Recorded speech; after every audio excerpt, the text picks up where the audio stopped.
Dans l'exercice 5, on demande de calculer combien il aura lu. En fait, on a besoin de savoir combien il lit de pages à un moment donné, sachant qu'au début, il en a lu 2.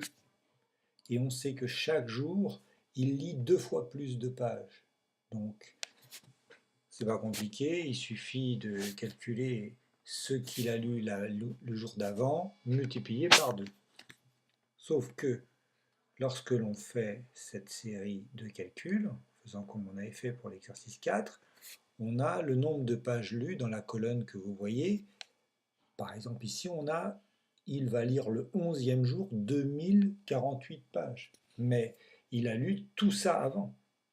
Donc il va falloir compter au fur et à mesure combien au total il a lu de pages. C'est-à-dire que par exemple ici, si je fais le calcul pour le deuxième jour, il va avoir lu 2 pages le premier jour, 4 pages le deuxième jour, donc au total 6 pages.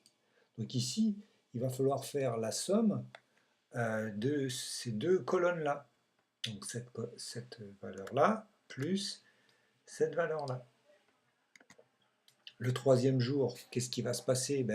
C'est le total qu'il avait avant, donc ce qu'il avait lu en tout les 2 premiers jours, 6, plus ce qu'il va lire le troisième jour. Et puis si on regarde ici, c'est la même chose, c'est que le quatrième jour, il va lire ce qu'il a lu les 3 premiers jours, plus ce qu'il a lu le quatrième jour, etc., etc. Le procédé est le même. Donc ici, si je tire, je devrais pouvoir constater que le procédé est le même. Ici, j'ai bien ici le total, c'est ce qu'il y avait avant, ici, plus ce qu'il y a au 12e jour, ce qu'il avait lu au total les 11 premiers jours, plus le 12e jour. Donc pour répondre aux 2 questions qui sont posées, c'est-à-dire la première question, c'était à propos d'un livre de 218 pages.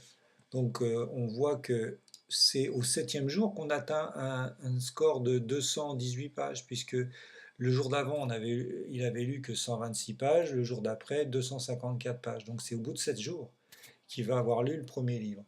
Et pour l'autre livre de 1542, on obtient 1542, pas au 9e jour, il faut attendre le 10e jour.